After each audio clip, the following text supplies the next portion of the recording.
vamos conversar sobre algumas questões. Assim, diferente do programa que eu trabalho lá no Futura, eu tenho mais que 25 minutos hoje, então vocês podem falar com calma, não tem nenhum ponto me estressando aqui, vamos só conversar. Vai ser maravilhoso. Eu queria começar com o Cacau. A gente acabou de ver o filme, né? Então fica tudo muito fresquinho, assim. Eu queria começar te perguntando, Cacau, e você pode usar esse microfone, todo mundo tem, né? Como é que você fez a pesquisa para encontrar todas essas histórias? São muitas histórias e a gente vê muitas partes do Brasil representadas, né? Isso é bacana, assim. Foi uma preocupação sua tentar mostrar muitas partes do Brasil, muitos sotaques e histórias diferentes? Sim, sim. Bom, primeiro eu quero agradecer o convite do SESI, da Fundação Roberto Marinho e do Canal Futura, que é esse portal maravilhoso que a gente tem para o conhecimento, que eu sou extremamente fã e celebro a existência do Canal Futura sempre. Eu também. Boa tarde a todos, a todas. Bom, a gente tinha, eu acho que essa foi uma premissa inicial, né, de a gente conseguir contemplar a escala de um país tão imenso dentro de um filme de 1h30. Eu acho que isso foi um grande desafio para nós e para o Instituto Unibanco, porque o Instituto, assim, obviamente, esse convite que o Instituto Unibanco nos fez de realizar uma obra cinematográfica em cima desse know-how e desse mergulho profundo já de alguns anos que eles estavam fazendo no ensino público, sobretudo nas escolas de ensino médio no Brasil, eles nos trouxeram também essa necessidade de que a gente tivesse esses sotaques, de que a gente contemplasse o país como um todo, né? É muito claro, alguns estados ficaram de fora, mas a gente conseguiu ir para 5 regiões. Eu acho que logo no começo a gente teve muita liberdade, nós na Maria Farinha, que é uma produtora que trabalha com filmes ligados a causas, ou seja, ou educação, ou causas humanitárias, ambientais, enfim, assuntos urgentes para a humanidade. E a gente entende que educação é um assunto de extrema urgência, sobretudo para a sociedade brasileira. Então, foi um acordo quase que implícito, né, que a gente ouvisse os meninos e as meninas do nosso país, de todas as regiões, porque muita gente não faz a menor ideia do que acontece no Brasil profundo, né? A gente tem algumas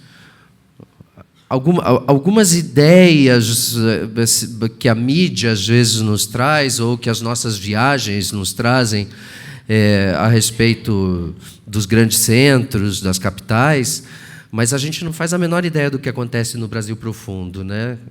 Então, acho que o filme ele é basicamente um exercício de escuta. E o filme nasce no momento onde os jovens estavam começando a ocupar, os secundaristas estavam começando a ocupar as escolas, e para a gente era muito sintomático, por mais que isso não seja assunto, tema no filme, o que os meninos e as meninas do nosso país estavam querendo dizer está absolutamente dito no filme, que queremos uma escola de qualidade, nós queremos estudar e queremos um país com menos desigualdade social, onde todos tenham oportunidade. Então, acho que o cerne é esse.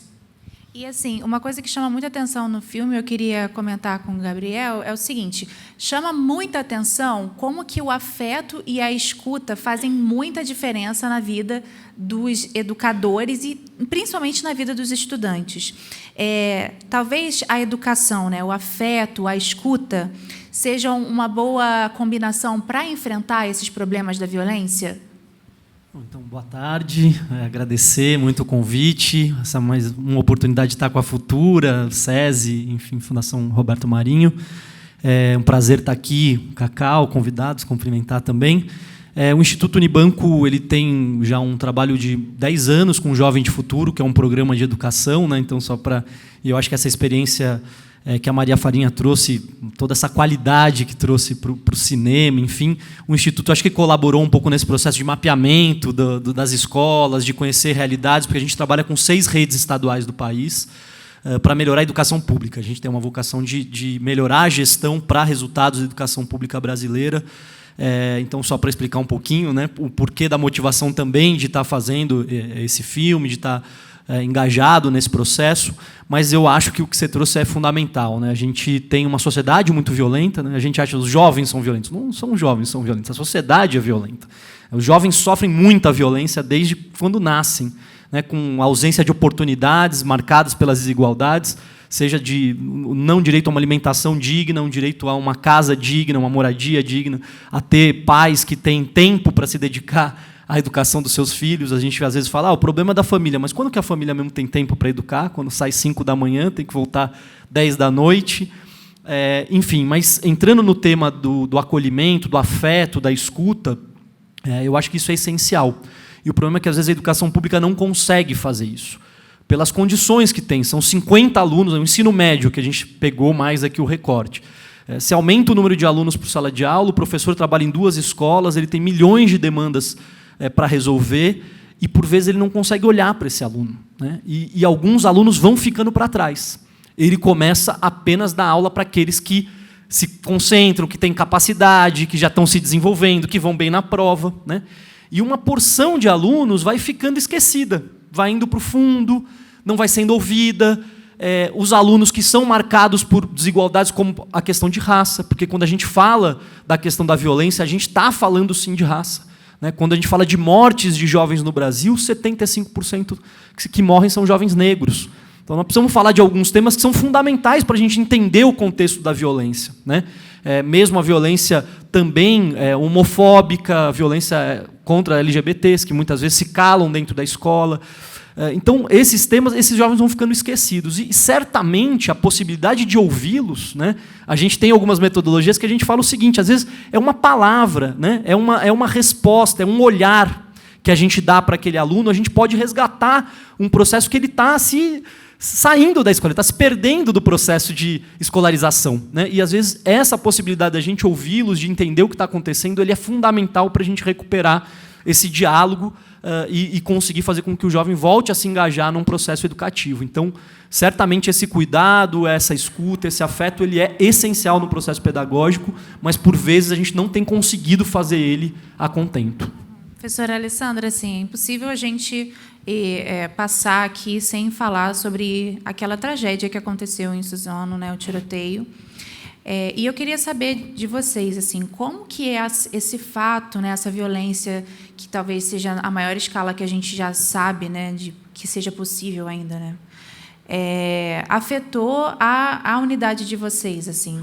Quais foram as principais consequências, assim, que vocês hoje, depois de tanto tempo, já conseguem mapear que é uma consequência daquela do tiroteio na escola Professor Raul Brasil, né, Municipal Raul Brasil? Boa tarde. Boa tarde a todos, meus colegas. Naquele dia, foi dia 13 de março, né, nós passamos por essa situação. A escola SESI Suzano fica a 800 metros, em média, do Raul Brasil, e nós tínhamos a mesma comunidade. Então, tem alunos que tem muitos amigos para cá e outros amigos para lá, e a gente faz o mesmo horário de escola. Então, foi muito, muito duro para a gente passar por essa situação. Mas afetou diretamente, nós temos órfãos de lá, e direta e indiretamente isso afetou muito, mas mudou bastante a nossa concepção de ouvi-los. Durante todo esse processo, a gente pôde tirar assim, muitas conclusões boas dessa tragédia, porque a gente pôde ouvi-los mais. Hoje a gente tem um tempo maior. Os nossos professores... Agora nós estamos podendo falar mais tranquilamente sobre esse caso. Foi, na época, muito chocante para a gente. Faz 5 meses que aconteceu. Então, o Matheus, que é o meu professor de eixo, ele também trabalha de uma maneira muito positiva com os alunos, mas nós mudamos muito o jeito de ouvi-los. Você pode me explicar assim, o que mudou? Talvez uma atenção maior? Sim, uma atenção maior. A gente já tem a prática de ouvi-los muito, né, em todas as questões, mas no dia que aconteceu, nós tivemos essa tragédia. Nos dias que se passaram, a gente... Não que a matemática, a física, a química não foi importante durante todo o processo de recuperação da escola, mas a gente parou muito para ouvi-los, e ouvi-los de todas as maneiras. Até com as normas que nós temos na escola, nós pudemos participar mais, que esses alunos puderam tirar mais as suas conclusões, e a gente poder estar mais atento a isso. É a escuta ativa. Professor Matheus, eu tenho muita impressão de que vocês, professores, ficam muito preocupados com os alunos e, às vezes, esquecem de vocês mesmos. Porque, ouvindo a professora, eu fico pensando assim, como que ela estava tendo escuta ativa? Se eu, pelo menos, se ouço uma notícia desse tipo a 800 metros da minha escola e eu sou uma professora, eu também não ia estar bem. Como que você lidou com isso? Porque você é um ser humano rodeado de outros seres humanos que têm menos ferramenta do que você, que é um adulto, né? Bom, boa tarde a todos. Primeiro agradeço a oportunidade da Rede SESI, da Fundação Roberto Marinho, de estar aqui. Dentro de tudo isso que aconteceu conosco, lá no SESI Suzano, a 800 metros da nossa escola, é um momento em que, dentro da sala de aula, entram tanto o Matheus, professor, quanto o restante do corpo docente da escola, como também o Matheus, pessoa, ali. E a grande preocupação da gente era conseguir entender o que estava acontecendo num primeiro momento. Não só nossa na sala de aula, no dia em questão, quando aconteceu essa tragédia, eu estava dentro de uma sala do 6º ano, dando aula de história, dou aula de história e do eixo, e a primeira preocupação que todo o corpo docente, a gestão da escola teve, era de preservar esses alunos, de entender o que estava acontecendo, de cooperar para que esses alunos mantivessem a calma, porque muitas notícias correm também pelas redes sociais, muita coisa que ainda não havia uma apuração de fatos para a gente saber realmente qual a gravidade daquilo que estava acontecendo. E aí era um momento de se colocar na tentativa de protetor deles também. Porque, como o próprio documentário, o próprio filme nos traz, a escola é esse lugar de refúgio, é esse lugar de proteção deles. E ali nós éramos a grande referência para eles.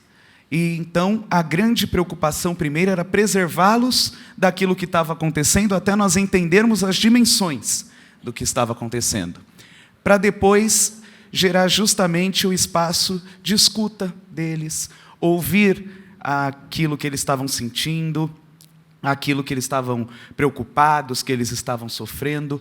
E foi um trabalho contínuo, que começou lá naquele dia 13, na manhã daquele dia 13, mas que não parou por ali e não para até hoje. Foi um trabalho realizado durante aquele restante de semana, a semana seguinte de acolhimento daquele aluno que volta para a instituição. Com o ensino médio, nós fizemos uma roda de conversa no pátio da escola. Depois, cada professor, junto com a coordenação, a direção, um momento de escuta desses alunos, que era um momento para os alunos se abraçarem, para os alunos exporem seus sentimentos, chorarem, como a professora Alessandra, nossa diretora, lá falou, não era só aula de história, aula de física, aula de química. é um momento em que nós tínhamos que ouvi-los, que entendê-los nas suas angústias, no sofrimento que eles estavam passando e ampará-los. Nós éramos o referencial deles, nós éramos o suporte deles. Então, por mais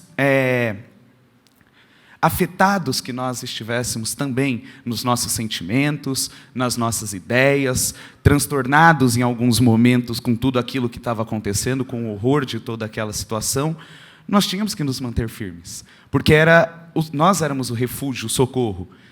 Eles vinham nos abraçar, eles vinham falar conosco, professores, gestão, funcionários.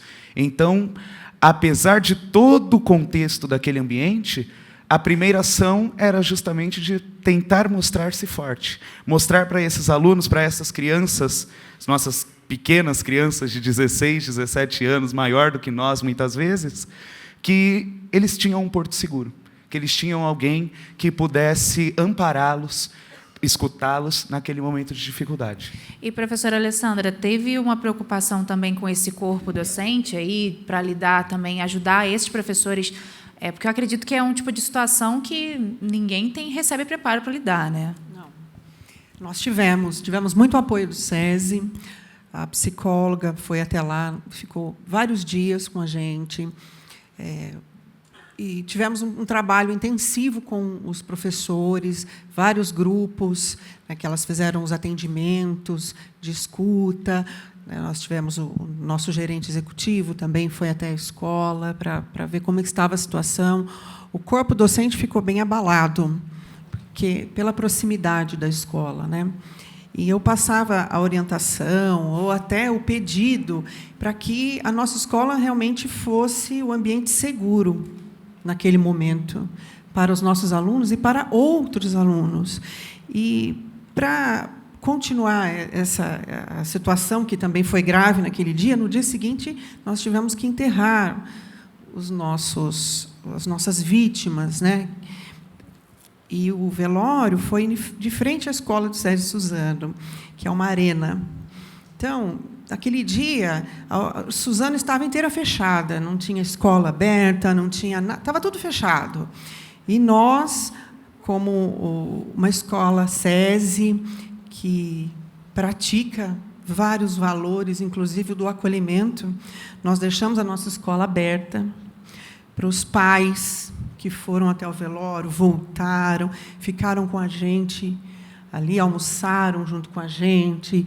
Para os alunos que queriam ficar na escola ou não, tinham aquela tranquilidade para vir, nós fizemos da nossa escola realmente um ponto de acolhimento das famílias e dos pais. Mas não foi nada fácil, viu, gente? Foi muito difícil.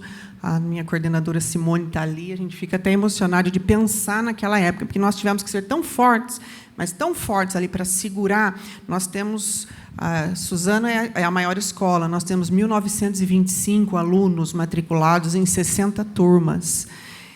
A gente segurar aquelas turmas diante dos pais que largavam o carro aberto no meio da rua, vinham correndo para buscar os seus filhos, achando que o massacre tinha sido na escola Suzano, e eu na porta, desesperado, falei, se vier alguém que atire em mim primeiro, porque a gente se põe na frente, realmente, de toda aquela situação, porque você quer proteger, e a gente é tão pequeno perto daquilo, mas tão pequeno, que a gente só consegue ter força. E a gente não conseguiu falar disso, né, Matheus? Talvez seja o primeiro dia, não sei, com as psicólogas, com a supervisora, que a gente está falando em público dessa questão do Raul Brasil. Mas o SESI deu muito apoio. Obrigada, viu, por vocês falarem, né? Porque deve ser muito difícil. Quer adicionar, Gabriel? Eu queria, na verdade, fazer uma fala sobre esse episódio, porque eu acho que ele são violências que se encontram. Eu acho que, em geral, a gente sempre discutiu o tema da violência como o tráfico, o envolvimento do jovem da violência, né, assim, da favela, essa coisa sempre da coisa das armas, do jovem sendo disputado pelo crime organizado, uma violência mais ligada a esse campo, né? Agora, o que a gente está vivendo nas escolas, eu acho que vocês vão concordar, porque pelo menos eu tenho circulado muito as escolas, é um outro tipo de violência que tem adentrado as escolas, que é a violência da automutilação, da depressão, do suicídio, né? E eu acho que esse caso de Suzano, ele encontra os dois elementos.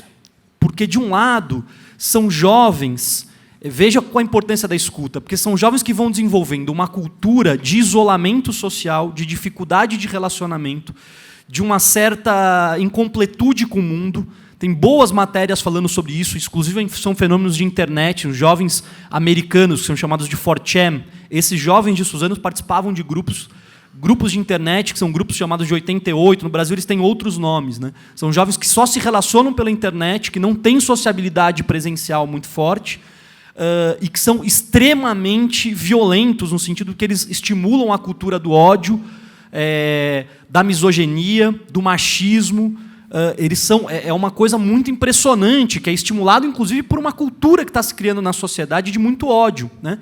E são jovens que saem desse elemento. Então, veja, jovens que a gente poderia estar escutando ali, que seriam jovens que estão ali sem se relacionar com mulheres, muitas vezes eles têm dificuldade de relacionamento afetivo, de nunca terem namorado, né?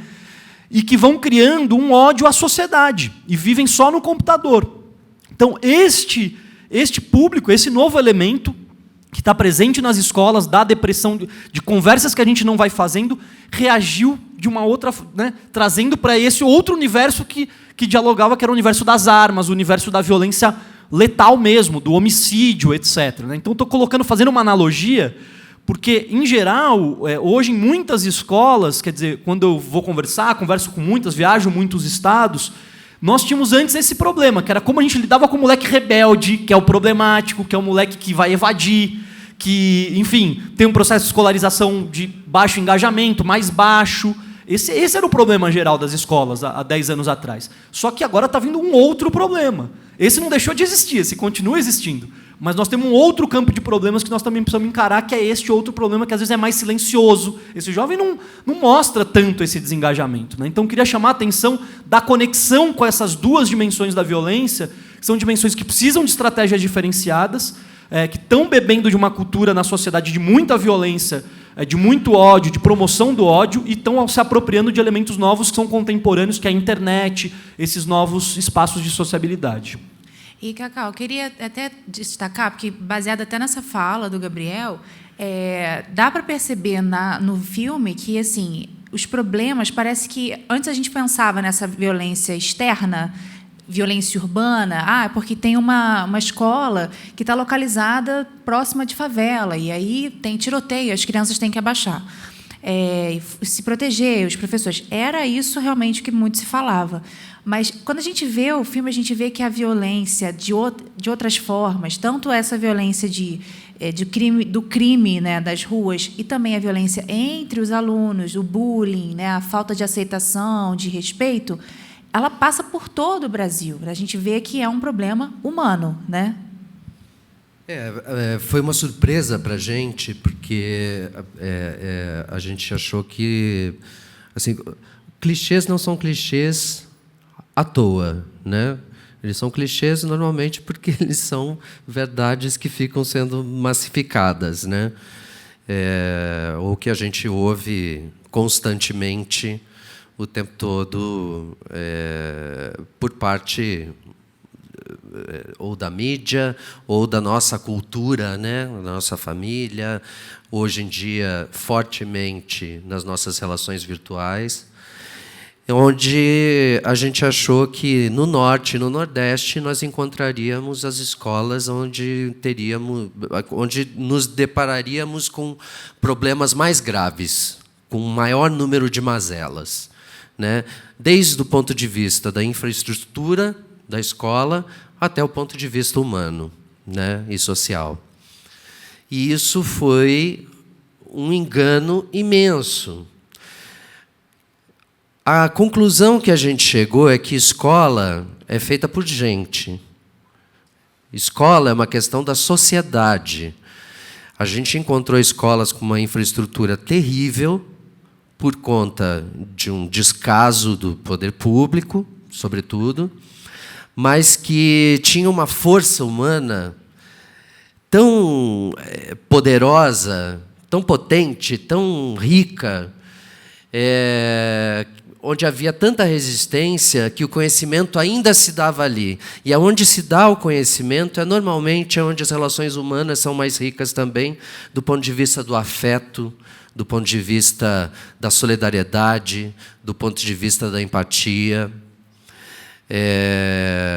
Talvez a escola mais violenta onde a gente pisou era no Rio Grande do Sul.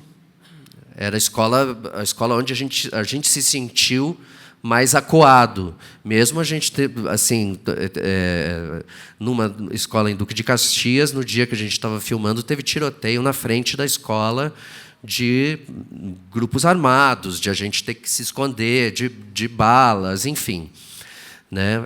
E isso, os educadores, a comunidade e os alunos vivem cotidianamente, né?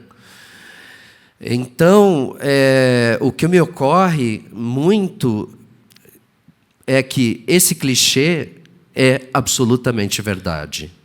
O de que escola é feita por gente, né, por engajamento, mas que escola é uma questão de sociedade, não é uma questão... A gente não tem que colocar essa conta só no poder público ou só naquela instituição. É a responsabilidade de todos nós, inclusive daqueles... Eu acho que educação tem a gente precisa entender o caráter público da educação, não só da educação que é pública, mas da privada também, né?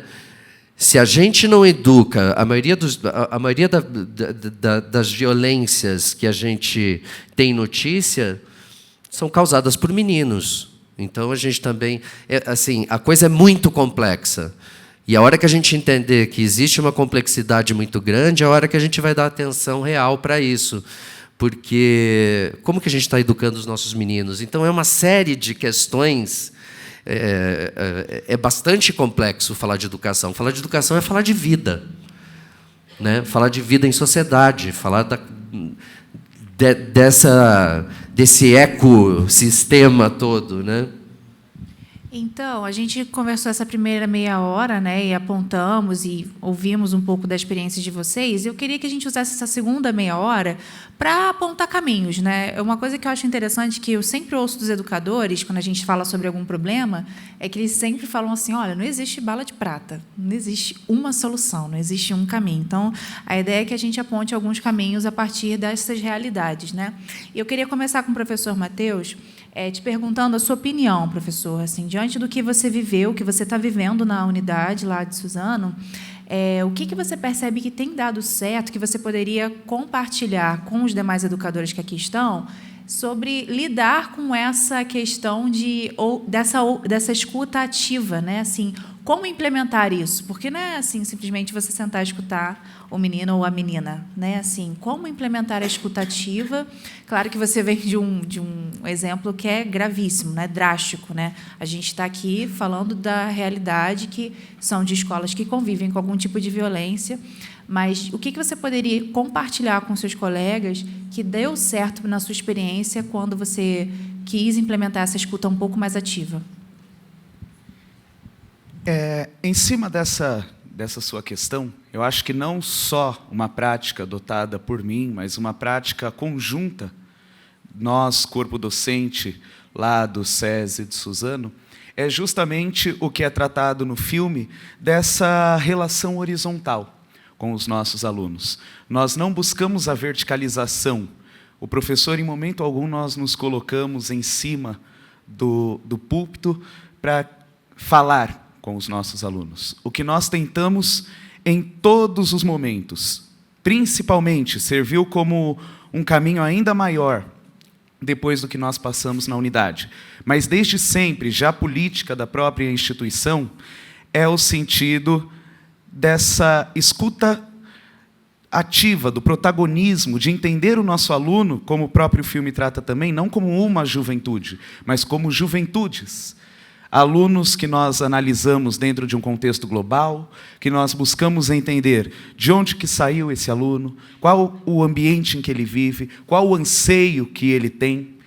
E a proposta da rede ela é muito interessante com o eixo já anteriormente com o Interáreas, aliás, com o integrador no ensino fundamental, agora com a mudança que nós tivemos esse ano para o Interáreas no 9º ano e também dentro do ensino médio, usar esse espaço para a oportunidade do exercício pleno deste protagonismo do nosso aluno.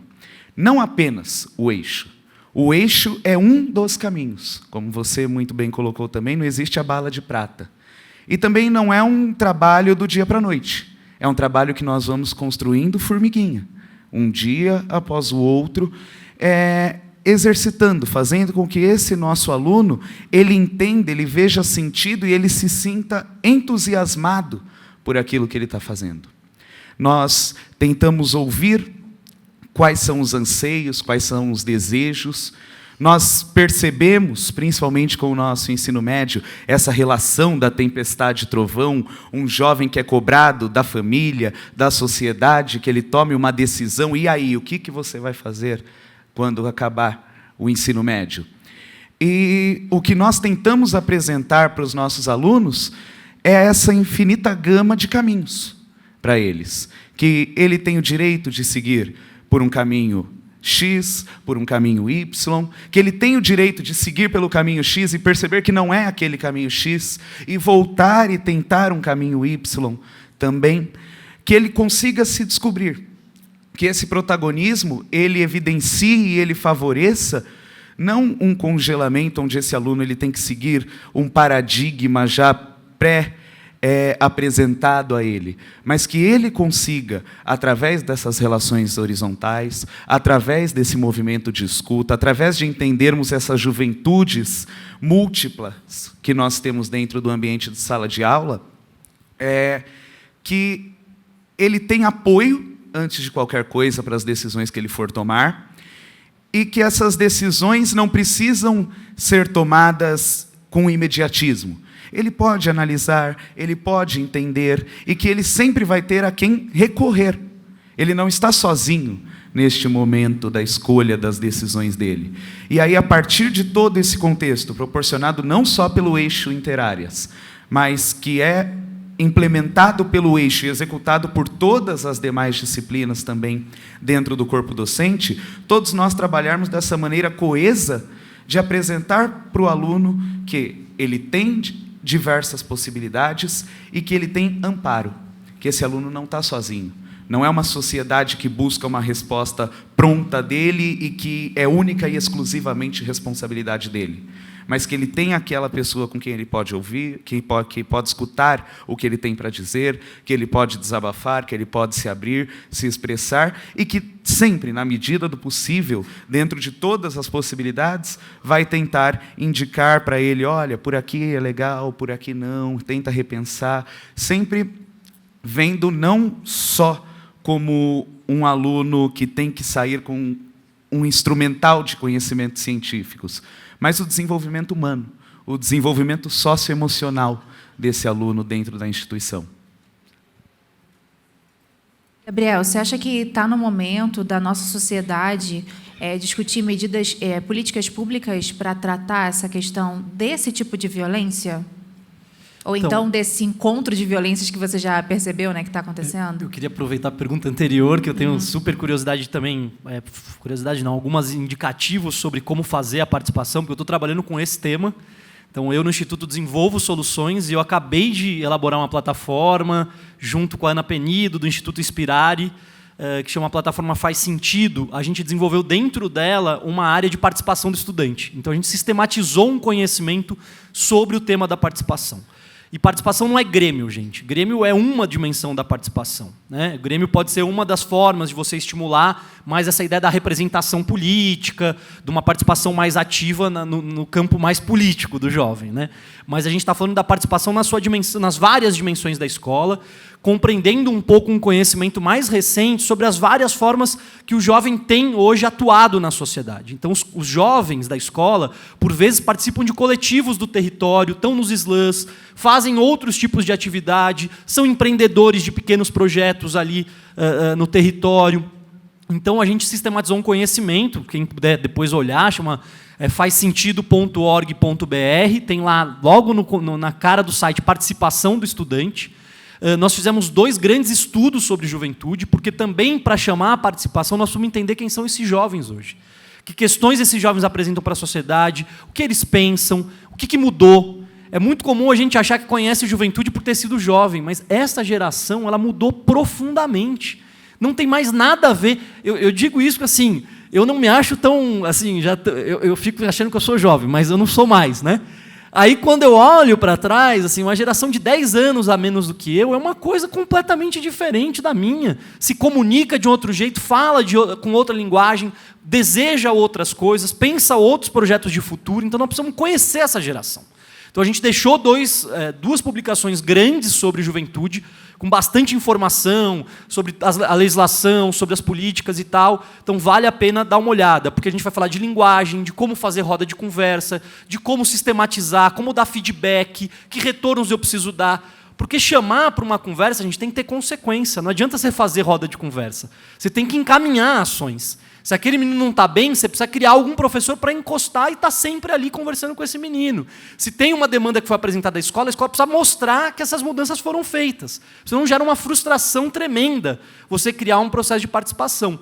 E essa dimensão também da democracia, da participação política, é uma dimensão que está presente na nova base comum curricular. As 10 competências gerais da nova base e o novo currículo do ensino médio demandam da gente o desenvolvimento de habilidades e competências relacionadas a essa dimensão, da criticidade, da possibilidade de participar, de ter conhecimento sobre a produção cultural da sociedade. Desculpa ter colocado esse ponto, mas eu acho que era um ponto importante que a gente tem alguma contribuição a dar. E sobre essa questão das políticas, eu trabalhei com políticas relacionadas ao tema da violência e juventude no Brasil. Eu fui já secretário nacional de juventude, fui tanto aqui da capital quanto do governo federal, acompanhei bastante essa agenda, e é uma agenda urgente. Nós precisamos ter políticas que não são só da escola, são políticas do território para pensar a violência. E a verdade é que o Brasil está muito anos-luz atrás desse tema, não desenvolveu. A gente tem países como a Colômbia, que reduziram muito a violência, outros países que desenvolveram estratégias no território, só que nós precisamos ter ações voltadas para jovens em situação de alta vulnerabilidade. Nós não temos. Jovens que estão em medidas socioeducativas, a gente sabe que é uma grande questão para a escola, o jovem que está cometendo ato infracional. Às vezes a gente acha que nós vamos resolver esse problema com a escola e esse menino precisa de uma atenção redobrada. É um menino que teve baixa alfabetização, que tem problema de renda, ele tem que ter bolsa, ele tem que ter um acompanhamento, ele tem que ter alfabetização. São programas robustos, voltados a territórios em alta situação de vulnerabilidade, onde tem índices fortes de violência, para a gente encarar isso. Se a gente olhar, no Brasil, 150 municípios são responsáveis por 80% da violência. Mais ou menos isso, aproximado. Mas se a gente, então é uma ação focalizada, com intencionalidade, com acolhimento de jovens que estão lá na borda, que já estão na boca do tráfico, enfim, para poder fazer um trabalho sério de uma ação forte com esses jovens para recuperar ele para a escolarização. Não adianta chegar e falar, vem para a escola, porque ele não quer mais voltar. A gente precisa ter outras iniciativas e outras estratégias para fortalecer isso. É uma pincelada para além da educação aqui que eu queria dar por essa experiência que eu tive trabalhando um pouco com o tema da violência.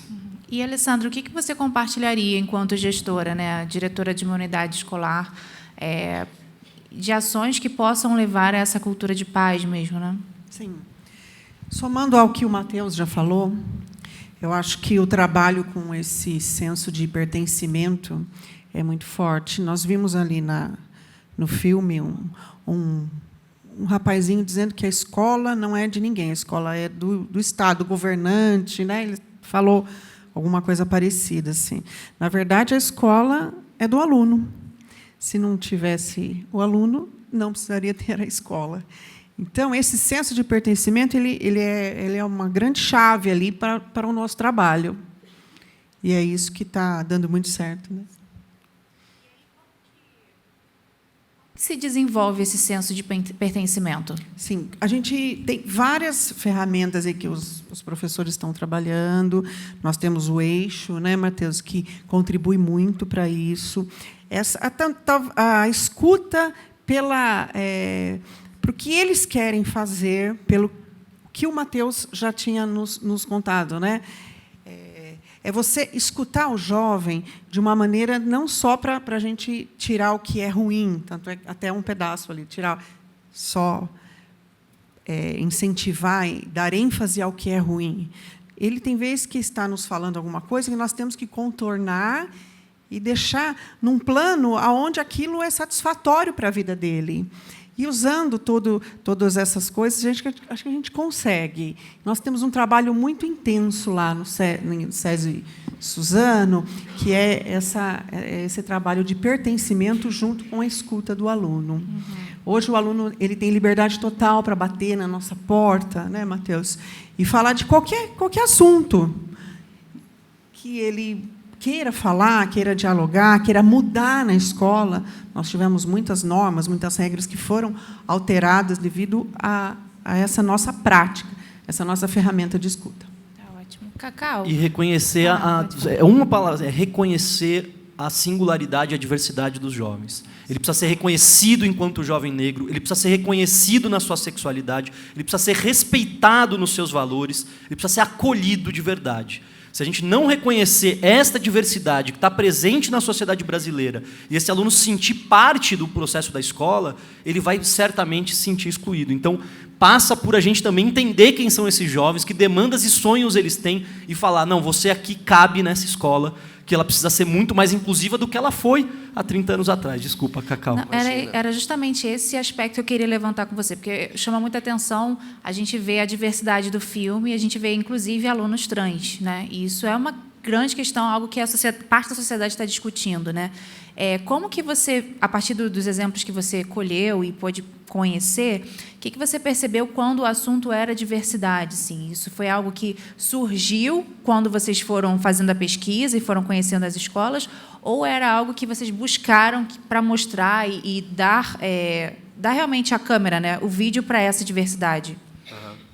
Bom, como já partia da intenção de que o filme tivesse muita pluralidade nas suas falas, já fazia parte já do nosso embrião de pesquisa, de roteiro, que a gente tivesse personagens que pudessem mostrar essa pluralidade toda. O fato é que, quando você vai a campo, eu não sou educador, eu não sou psicólogo, nós somos cineastas, mas a gente fala lá dentro da produtora que a gente mergulha, cada filme desse demora em torno de 3, 4 anos para a sua realização, né? Desde das primeiras reuniões até a sua estreia. Então, são pequenos mestrados que a gente faz a respeito dos assuntos que a gente está tratando nesses filmes. E eu acho que um dos pontos fortes aí foi que a gente encontrou nos próprios jovens uma demanda muito forte, e não só nos jovens, em educadores muito abertos e muito antenados com o que estava acontecendo nas suas escolas, a respeito dessas demandas, que era a demanda do aceitar as diferenças, conviver com as diferenças de forma harmônica, né? Eu acho que o grande desejo diante das diferenças é harmonia.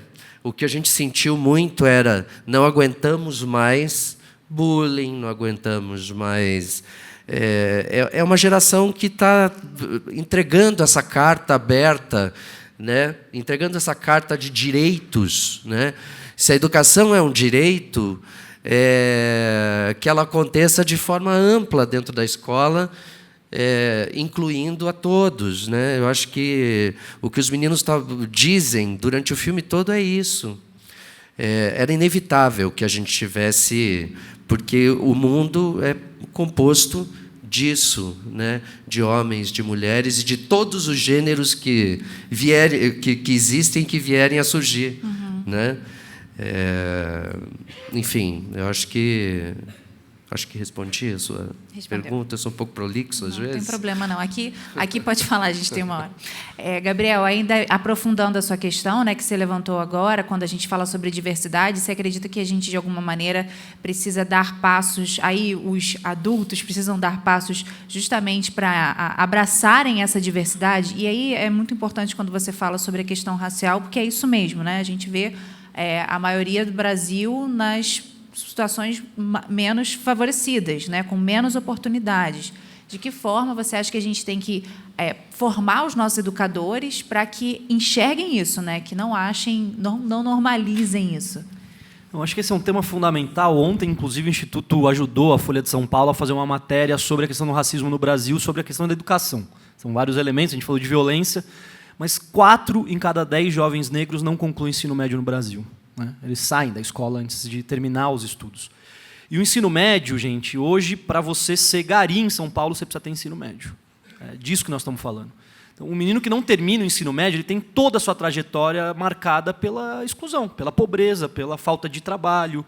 Enfim, nós estamos falando, a escola é um elemento fundamental para qualquer questão que a gente for pensar de dignidade, de possibilidade de futuro, né, de trabalho e tal. Então, o que eu acho que nós precisamos encarar esses temas com a seriedade que eles têm. Quer dizer, quando a gente olha, a mesma coisa quando a gente vai estudar o tema do abandono, que é um tema que eu tenho discutido, fiz inclusive uma solução voltada para o tema, a gente chama de solução, mas é uma proposta de política pública, né, voltada para a questão do abandono.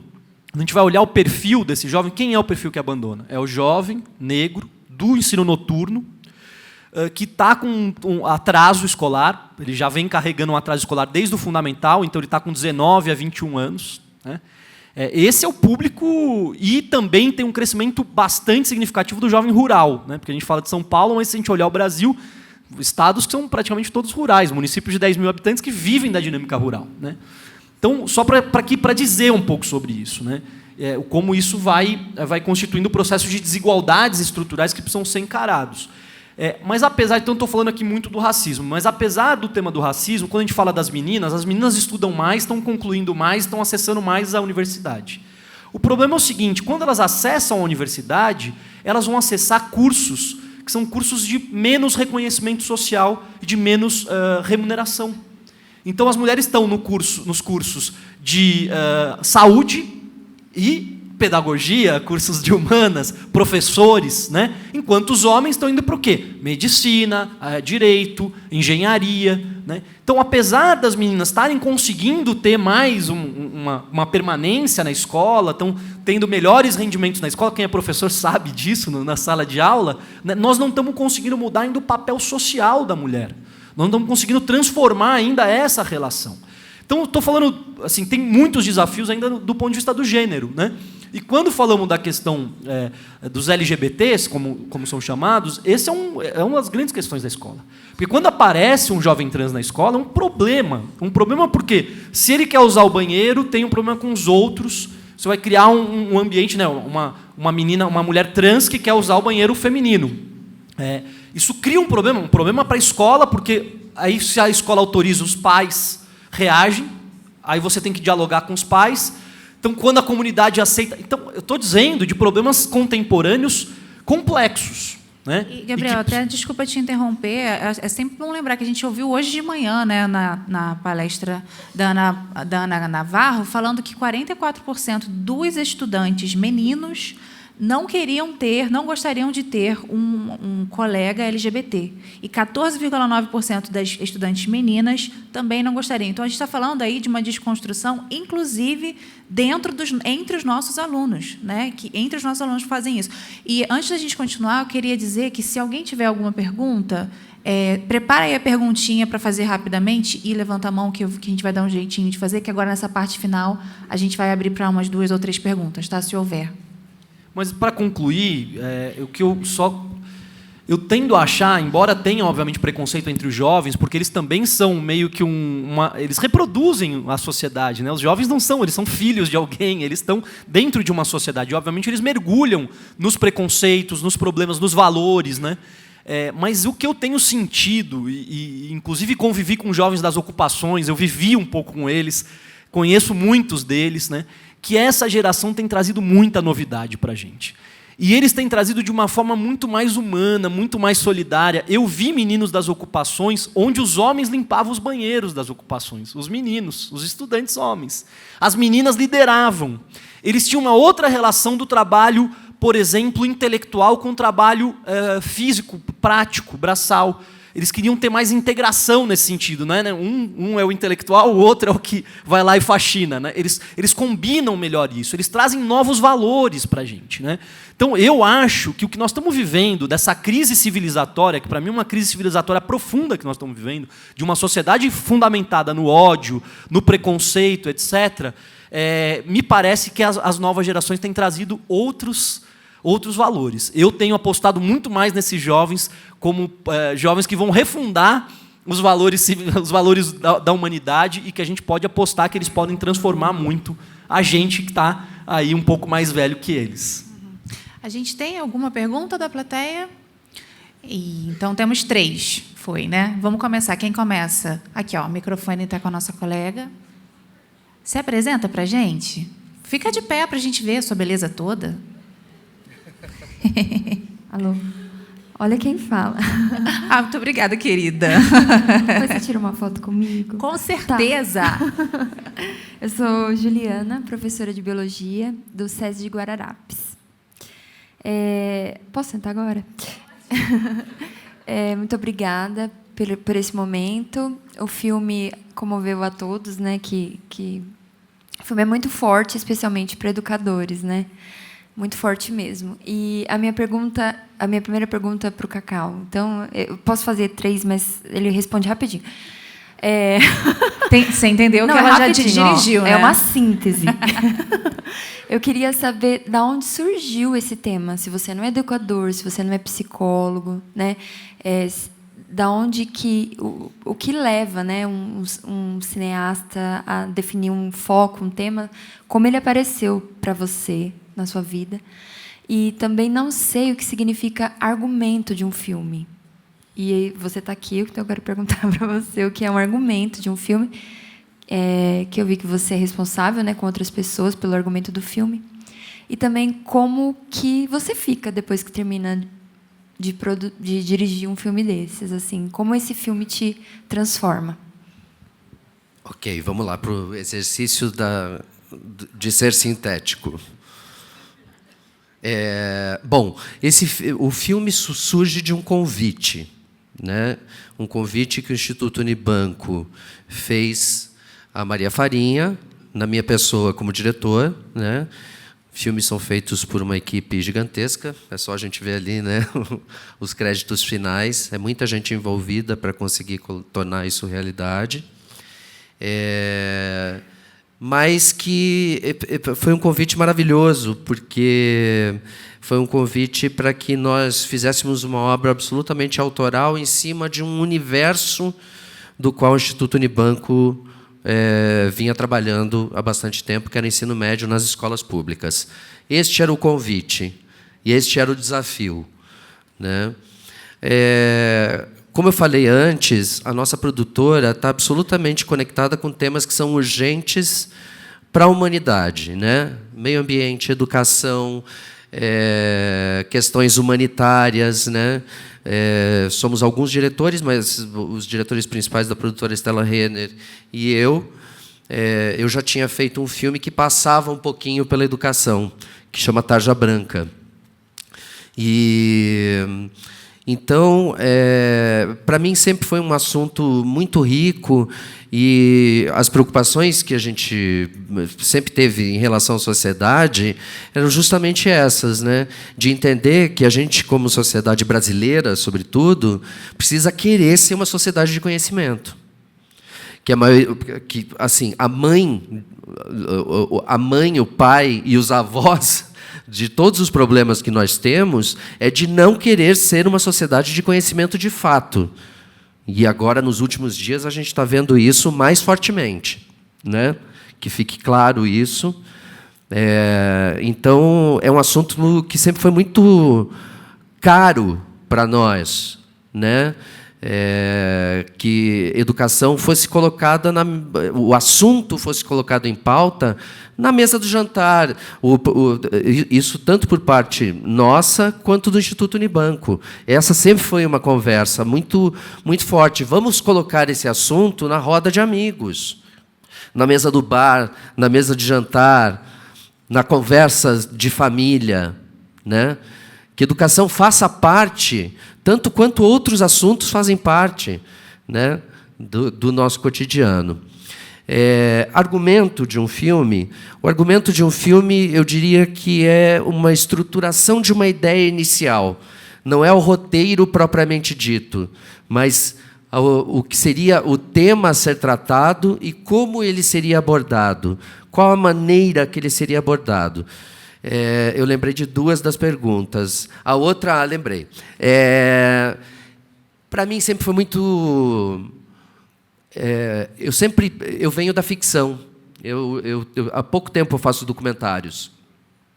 Então, eu sempre trouxe o que a gente chama de arcos dramáticos na ficção, que é quando a gente conta histórias, né, do começo, meio e fim de uma história, ou começa, claro, depende da história, mas algumas histórias começam pelo fim, né? Mas ter arcos dramáticos onde a gente vai envolvendo o espectador naquele assunto, para que não só ele entenda esse assunto, mas que ele se envolva, para que ele se sinta atraído, para que ele torça por alguém, né? Ou para que ele tenha ódio de alguém, no caso da ficção, eu sempre trouxe esses arcos dramáticos para o documentário. Então, o que logo de início, do primeiro documentário que eu fiz, eu propus para a Maria Farinha de que a gente não trabalharia com entrevistas, necessariamente, no caráter mais restrito da entrevista, só de perguntas e respostas. Que a gente estabeleceria vínculos mais humanos com os personagens, onde nós teríamos conversas com eles, né? Então, o que eu posso dizer para você é que esses vínculos muitas vezes me machucaram profundamente. Muitas vezes eu fingi que eu estava com tosse ou alguma coisa, que eu ia ao banheiro, e chorei algumas vezes no banheiro, por histórias que não estão... Porque você imagina que eu tenho aqui 1h30, vocês assistiram 1h30 de filme, mas eu tenho 300 horas de material. Para chegar em 1h30, são 7 meses, 12 horas por dia, sentado numa sala escura, pincelando e costurando falas, para que eu consiga contar uma história para vocês. Agora, o primeiro espectador sou eu, né? Então, eu preciso me comover com isso e tentar abstrair um pouquinho as emoções das quais eu trouxe lá de trás, mas sempre foi muito emocionante. Eu tirei muitas histórias mais pesadas, inclusive, muito por conta de não tentar trabalhar o apelo emocional, para que a gente construa, a gente, espectadores, né, construa as histórias dentro do nosso imaginário, né? Basicamente, é esse o processo. O processo é de muito prazer e de muito choro. Obrigada, Cacau. Quem é? Vamos lá, então. Aqui, minha amiga, por favor. Levanta o braço para elas te verem. Aí.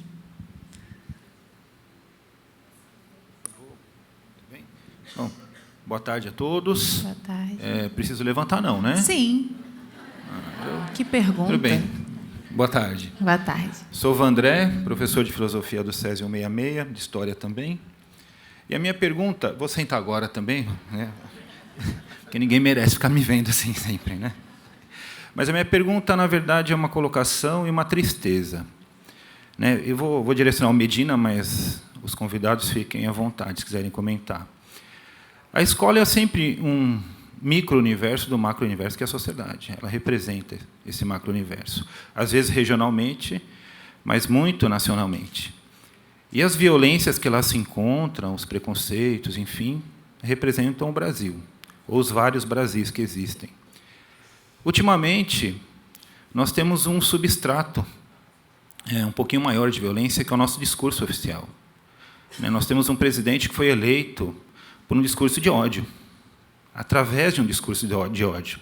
E esse discurso de ódio, misógino, homofóbico, racista, por vezes, ele encabeçou também, agora emplacou, numa certa raiva e ação contra a educação pública. E aí os cortes das verbas na educação materializados pelo MEC, Como é que vocês veem esse novo substrato, nesse contexto que estamos trabalhando, de violência simbólica e agora material?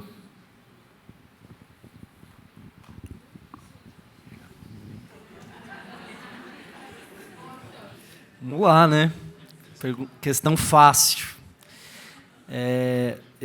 O que eu acho que a primeira questão é que isso não é um problema do Brasil, né? Isso é um problema do mundo. E a gente está vivendo isso no mundo inteiro. Por isso que eu estava falando de uma crise civilizatória, a crise de uma civilização, né? Um governo como o Bolsonaro, a gente tem o Trump nos Estados Unidos, a gente tem outras experiências, Erdogan, enfim, outros governos que estão ascendendo com esse perfil, que a gente pode chamar de populismo de direita, enfim, né? E que estão marcando um período da humanidade e que eu acho que tem representado uma ruptura muito séria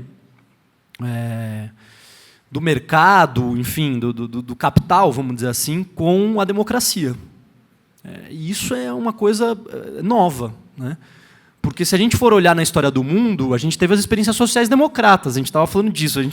Cacau falou uma coisa boa lá fora, vou aqui utilizar, tá, Cacau? Ele falou, Estados Unidos, para a gente, não é um país desenvolvido, é um país rico, né? Mas não é modelo para mim, pelo menos para mim não é modelo. Ele é um país que tem muito dinheiro, mas do ponto de vista do desenvolvimento humano, de uma visão, né? Mas para mim os países europeus eram uma ideia de, né? Especialmente os países que tiveram a social-democracia por muito tempo e tal. Mas a verdade é que esse projeto também decepcionou por vários erros, né? Desses governos, desses projetos. Então nós estamos assim num dilema muito grande, um dilema que tem desafiado, inclusive, não só a educação. A gente estava falando Amazônia, um tema. Outro tema muito forte é o tema da segurança pública, o tema da cultura da arma, da violência, né? O tema que nós estamos aqui, que é educação e cultura, Cacau estava falando, enfim, depois pode comentar, mas a guerra cultural que nós estamos vivendo, né? Simbólica, muito forte. A cultura é o principal elemento hoje organizador desse discurso. E por isso que eu falo muito dos jovens, entende? Quando eu estou dizendo, eu não tenho a solução, porque eu acho que ninguém tem. A verdade é que nós estamos sendo desafiados e a gente está tendo que pensar processo, a gente está tendo que estar mais junto, conversar mais, né? Também conversar com os jovens sobre a ruptura desse imediatismo. A gente vai ter que valorizar mais a leitura, mais o conhecimento, mais a ciência, mais do que deveria. Eu acho que é o momento da gente recuperar alguns valores também. Então, não é só falar do novo. Eu digo muito isso. A gente precisa encontrar o velho com o novo, né? O que tem de bom no velho, a sabedoria, o saber, o conhecimento, a cultura, né? Acumulada e tal, com essa inovação que a juventude está trazendo, né? Não é só o jovem que vai mudar. Eu lembro que em junho de 2013, por exemplo, eu era super otimista. Eu olhava os jovens na rua e falava, nossa, está vindo aqui uma nova geração, né? Mas aí, de repente, a coisa mudou completamente, a rua virou uma outra coisa, isso desencadeou um processo de organização de uma direita bem raivosa. Quer dizer, então a gente precisa tomar muito cuidado também com as análises, né? Eu estou aqui, enfim, são problemas difíceis de resolver, né? Mas eu acho que você tem muita razão no que você está colocando e acho que nós estamos sendo desafiados a pensar. E, por fim mesmo, para terminar, eu acho que também nós precisamos materializar algumas coisas importantes da educação pública. A escola pública precisa dar resultado. Os jovens precisam aprender. Os jovens precisam se desenvolver. E a ideia da escola democrática precisa ser materializada. Ela precisa... Porque, senão, a gente fala muito de conceitos e a gente não tem propostas práticas, né?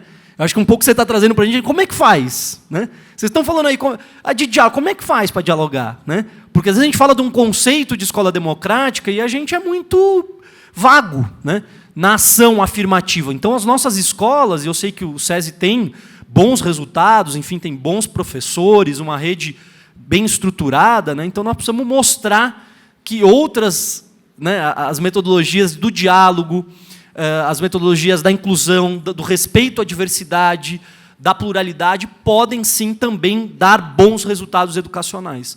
Acho que também, senão a gente fica só em discursos. E eu acho que discursos hoje, os dois lados têm, mas nós precisamos apresentar ações concretas que possam transformar efetivamente. Vamos lá, o terceiro. Terceiro colega.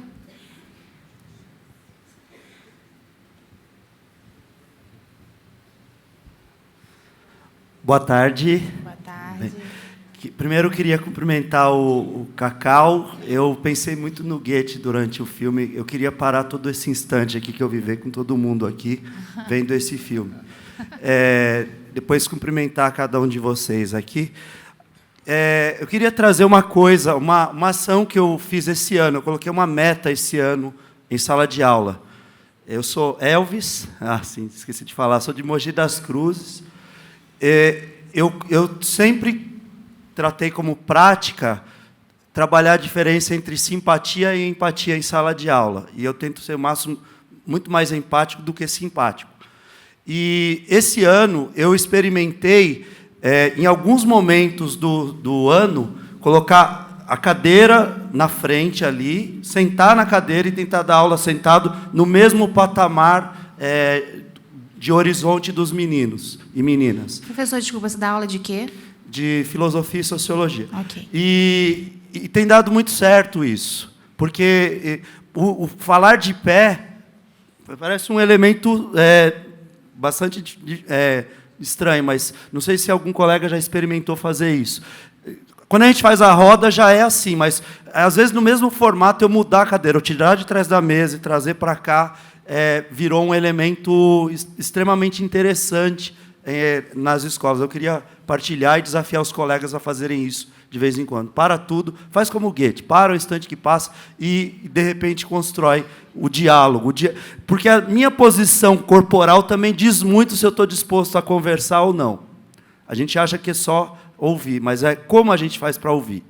Então, esse foi um ponto. Aí eu queria trazer uma questão aqui, antes de fazer a pergunta, uma questão para o SESI. Tem algum gestor do SESI fora a Alessandra? Daqui? Eu queria colocar um desafio aqui. Eu acho que a gente fala de acolhimento dos nossos meninos e meninas, mas a gente não sabe fazer acolhimento ainda. Eu acho que a gente tem meninos e meninas dos vários recantos dos nossos municípios, e a gente deveria aprender a acolher meninos que vão comer 9, 10 da manhã, a gente tinha que receber pelo menos com uma bolachinha, alguma coisa no início da chegada ali. Eu sei que isso demanda dinheiro, mas se a gente quiser fazer acolhimento de verdade, como falar de conceito abstrato em sala de aula, se às vezes a gente não acolhe com uma bolacha, uma coisa para comer primeiro? A gente está falando de meninos e meninas em fase de desenvolvimento corporal, em desenvolvimento afetivo, e o acolhimento não é uma palavra, o acolhimento é um gesto. Então, eu já falei isso para a Juliana aqui, não recebi uma resposta, e eu queria colocar esse desafio. E se me derem a responsabilidade, eu estou disposto a fazer. Então, eu queria colocar esse ponto, de verdade, eu acho que a gente tinha que acolher meninos e meninas primeiro, de uma maneira muito efetiva, e não discursiva. E a gente não faz isso. Aí eu queria colocar uma questão aqui para vocês, a gente está falando aqui do diálogo, da escuta, e a gente esqueceu de falar de um professor importante no Brasil que se tornou referência para o mundo, que é Paulo Freire. E é uma pena a gente passar o dia inteiro e não falar de Paulo Freire. Grande nome na nossa educação, e isso que nós estamos falando hoje é Paulo Freire. A gente precisava ler mais e revisitar Paulo Freire, e eu queria perguntar para vocês, porque a pauta dos meninos e meninas é a seguinte: 2013 eles foram para a rua, 2016 eles ocuparam as escolas, e hoje eles estão colocando a gente na parede para repensar a educação. Eu queria perguntar, então, de acordo com Paulo Freire, como a gente pensa a escola como espaço político? Obrigado. Quem vai responder esta?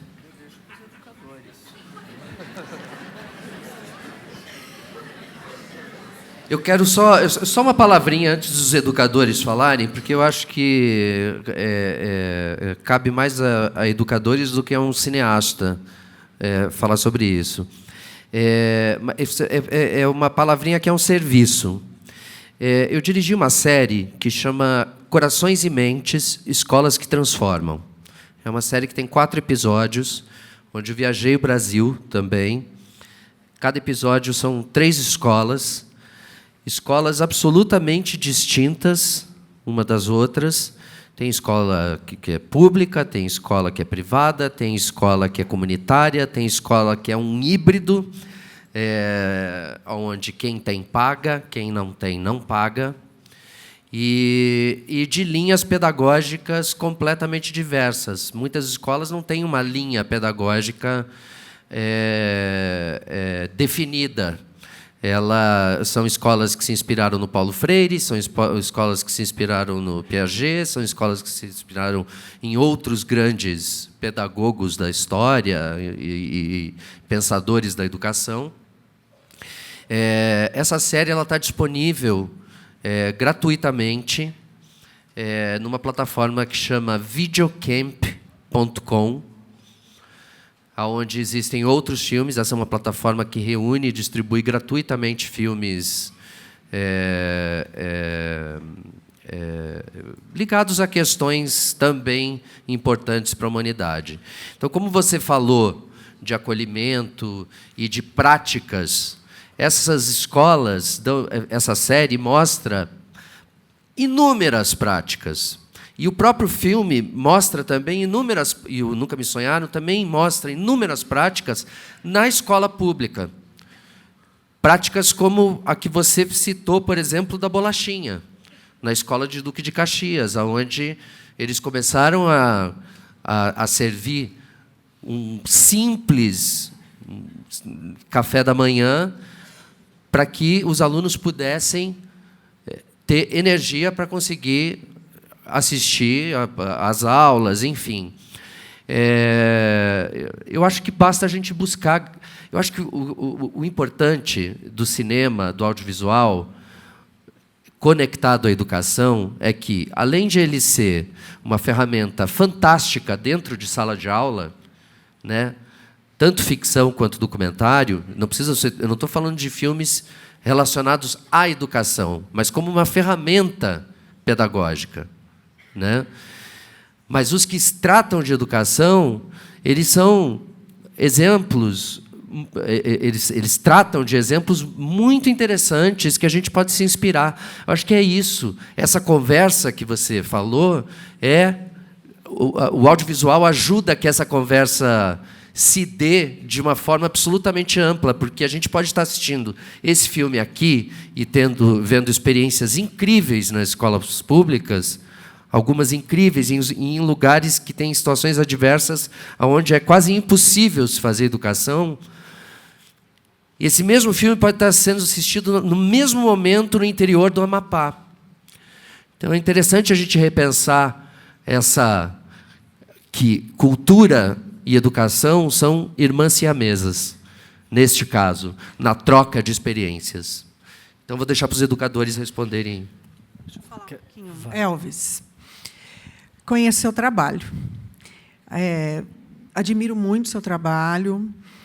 Você é até professor do meu filho. Meu filho é aluno do Elvis. E eu acho que ele tem uma concepção que segue a concepção da rede, mas que tem uma abordagem assim muito ampla. Então, você sabe o segredo. Tá? Eu vou passar a palavra ao Matheus, que vai assim responder rapidamente, mas eu tenho certeza que você já tem a resposta para a sua pergunta. Pegando por base o que a gente tem comentado, me veio uma frase muito célebre que a gente escuta, de que educação não transforma o mundo. Educação transforma as pessoas e as pessoas transformam o mundo. E aí, dentro desse sentido, eu acho que o exercício político dentro da escola, ele começa ensinando e colocando em prática para os nossos alunos questões relacionadas à cidadania, à democracia. E a própria rede ela faz isso, por exemplo, que é uma prática nossa no SESI de Suzano e na rede também, os embaixadores. É o exercício dos nossos alunos da democracia, eles elegem, eles cobram, como a Alessandra pontuou no início da nossa conversa também.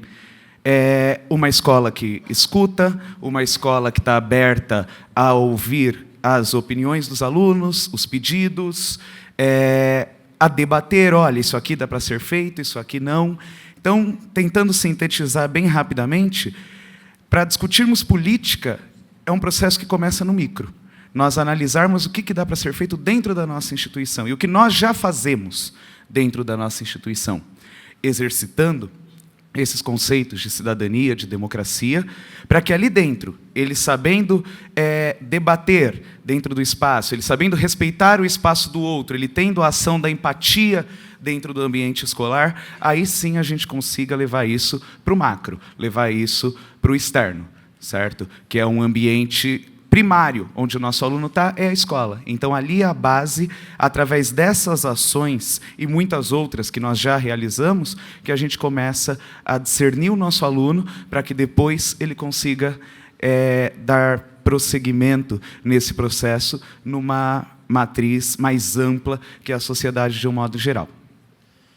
Primeiro, eu queria dar umas boas-vindas à galera que chegou agora, né? Chegou aqui os estudantes, que são muito importantes para essa discussão. Então, valeu, galera, por ter vindo. A gente está num debate sobre o Nunca Me Sonharam, que é um filme que aqui o nosso diretor está aqui, o Cacau, que fez um filme maravilhoso sobre educação. Não sei se vocês já assistiram, mas vale a pena assistir. A gente está fazendo um debate aqui já, ao final do filme, então só para situar aqui os que chegaram. Eu queria dialogar um pouco com essa fala, acho uma fala fundamental, acho que o educador Paulo Freire é respeitado no mundo, uma pena que não é tão respeitado no Brasil quanto é no mundo. Se você vai em Harvard, tem lá uma placa em homenagem ao Paulo Freire, em várias universidades do mundo tem grupos de estudo sobre o Paulo Freire, e no Brasil ele é pouco consumido e pouco trabalhado. Trabalha essa ideia de que a educação é um ato político. Todo educador, quando entra na sala de aula, ele está fazendo política, ele está formando os seus alunos, e a ideia de uma educação que forma para a liberdade, né? Uma educação que liberta as pessoas da exclusão, da injustiça, da dominação, enfim, acho que valores que acho que você trouxe aqui, muito importantes, professor. E que eu acho que, bom, enfim, eu não sou um especialista para falar, mas eu acho que tem vários elementos que ele traz, mas uma das questões que eu acho que são muito importantes, nós precisamos mudar as práticas pedagógicas da escola, né? A escola ela precisa mudar muito, né? A gente está com uma escola muito defasada diante da realidade dos jovens hoje. Mas as práticas pedagógicas hoje, elas são pouco ativas, elas envolvem pouco o jovem. O que você trouxe como uma experiência de criar uma relação mais horizontal, eu tenho uma experiência que eu estou fazendo um trabalho voluntário numa escola. E eu estou fazendo dinâmicas muito participativas com jovens. Isso começou a incomodar a escola. Começaram a procurar o professor e falar, não, mas ele está dando aula de um jeito diferente. Eu falei, bom, mas então... Aí o diretor veio brigar comigo. Eu disse, não, você tem que brigar com seus professores, porque os alunos estão participando, eles estão gostando, o retorno é positivo, né? Porque eu faço grupos, eu faço dinâmica, o jovem fala, ele interage, os jovens aprendem entre eles. Esse é um elemento muito importante, a gente precisa botar jovem para falar com jovem, fazer roda de conversa, respeitar o que os jovens têm a dizer, porque a gente acha que o jovem chega na escola e não tem nada, não tem experiência, não tem conhecimento, ele não pode contribuir. Eu aprendo muito com os meus alunos, e aprendo todo dia, entende? Então nós precisamos se abrir para o conhecimento que os jovens trazem para a escola.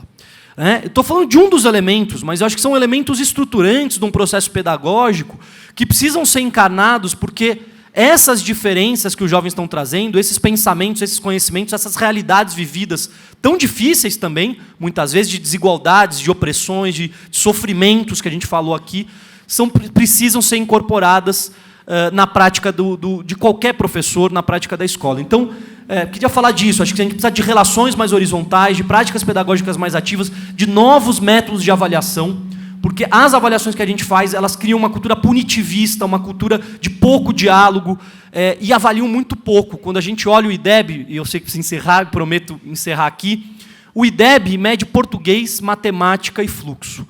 Isso...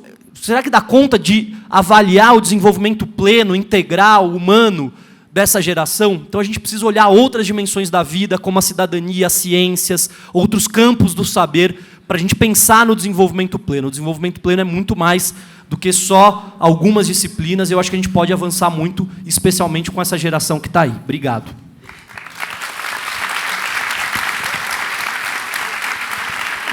A gente agradece, né? Vamos ficar de pé, né? Para a gente sair daqui. Agradece, então, ao professor Matheus, à professora Alessandra, ao Gabriel Medina e ao Cacau Roden por essa conversa e por esse filme também maravilhoso. Muito obrigada, viu? Vocês podem sair, se sentar.